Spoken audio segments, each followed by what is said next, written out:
A moment of, wow, this is amazing, was one of our older participants. She's in her mid-80s, was part of the group. She zoomed in.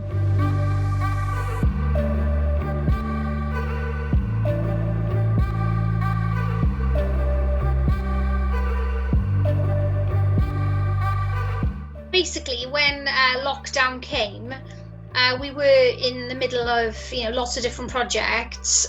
One of those, we were running an arts project down at a youth club, and our Cancer Cafe project, our Story, Care and Share, and all of these projects obviously rely on face-to-face activities. And when the call came that lockdown would finally, that decision had come, then obviously everything was completely put on pause. I moved quickly all of our kit out of our office to my house. But then within a week, I had everything working. I did a call out to all of our spoken word Saturday community and asked them if they would like to make an offering, an audio or a video snippet, poetry, stories or whatever about how they're feeling right now, and then we'll put it together in a mashup and then show it via our YouTube channel.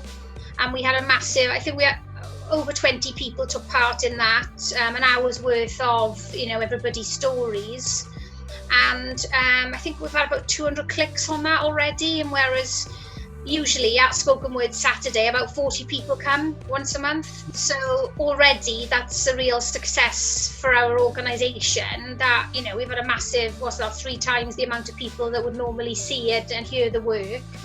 But also, it was really lovely seeing people in a different setting, in their homes or, on a beach or in the woods, wherever they live. And it was a real sense of people wanting to come together still. So from that, I kind of thought, I can't just sit back. We've got to connect somehow with everyone. So through our newsletter and the people that we work with, I said, does anybody want to take part in a Zoom Story, Care and Share session? And I think we had about 3 or 4 people the first time. And then this week we had 16 people tune in.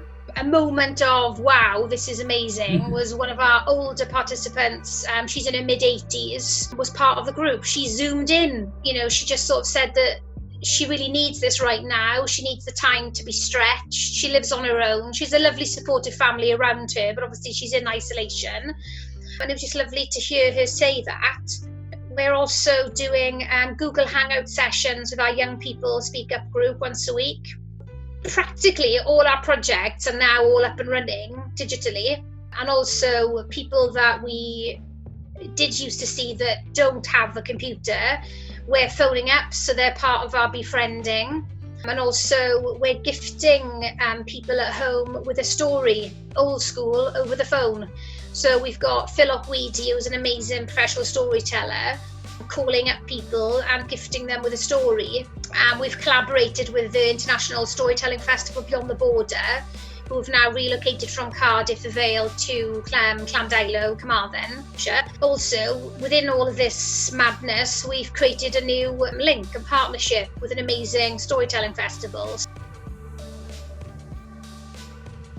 As a practitioner in a wellbeing setting, I spend a lot of time planning what the room looks like, how it feels, the temperature, the smells, what refreshments are there, all of those types of things. And whereas all of that now is out of the window, because you've just got all these faces in front of you, and you're trying to read the room, as we would say.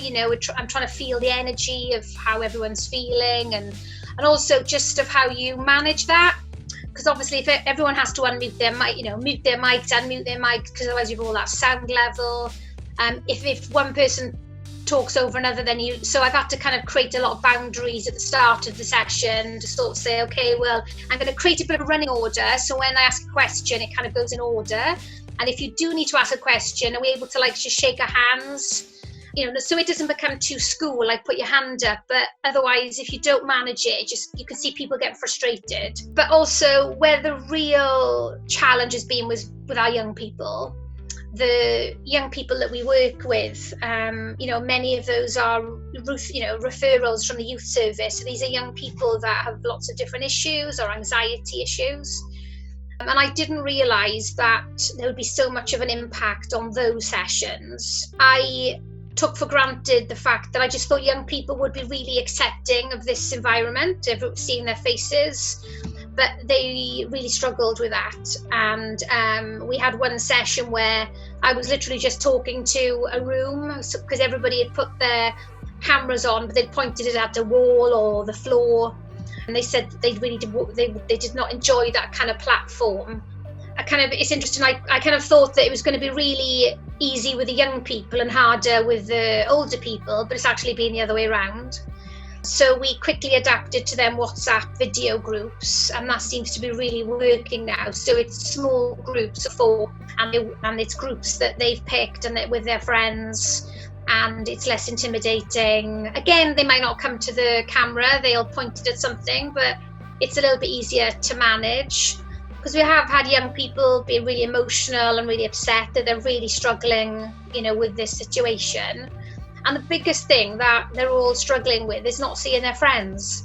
And then we're giving them the opportunity to see their friends, but they're really struggling with this type of environment. I mean, and to be honest, when I first started doing this, I was constantly looking at my hair, looking at, what's here, the back, all of those things. And it's quite an intimidating environment. So for these, they're averaging 16 to 17-year-olds, they're really struggling. I think I don't have a clear answer to that, but I think it's definitely changed our way of thinking, and that there is now there's the possibility of, when we do our live sessions, we could have a digital feed within those sessions as well. Yeah. So currently I'm looking at, I brought our sort of flat screen TV home, which is a smart TV, and I'm now currently looking to get better kit for that, like a big camera on it, so I can actually use that TV and learn how I can use that in these environments now. And it means then when we do go back to our space, that we can give people the option of digitally signing into the sessions. For some people, it may say that this digital way of working may completely be their new way of working, but that will never be the case if people speak up, because it's face-to-face is why we're doing what we're doing, because people need to be connected. And the fact that, in society at the moment, people are really struggling and feeling very disconnected.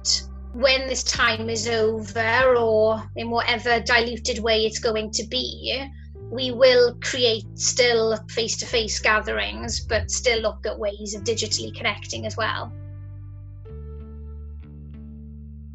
A big thank you, well, 2 thank yous, but a real big thank you to Karis Phillips, who's is one of our graduate facilitators with us, who's really stepped up. She's now leading these groups, with these young people, and she's coming up with her own spoken word work, and so she's creatively pushing herself during this time as well. And she just amazes me by her positivity and motivation. And People Speak Up would be really struggling right now if we didn't have her. So a big thank you to Karis Phillips. But a big thank you especially to Community Foundation Wales and to Moondance for supporting us financially during this time. If they hadn't both had stepped in, really, when we asked, we applied for funding, we wouldn't be where we're at right now. And also Social Business Wales and Unlimited both support People Speak Up, and obviously Unlimited supports me. Without those people and organisations and teams like yourself supporting us, then we wouldn't have the knowledge and the systems to be able to exist during these, challenging times. To look after yourselves, especially as a social entrepreneur or a person leading an organisation and a team right now, it can be really easy to just think about everybody else and not think about yourself. And I'm saying those words, I'm thinking them at this time as I'm saying them.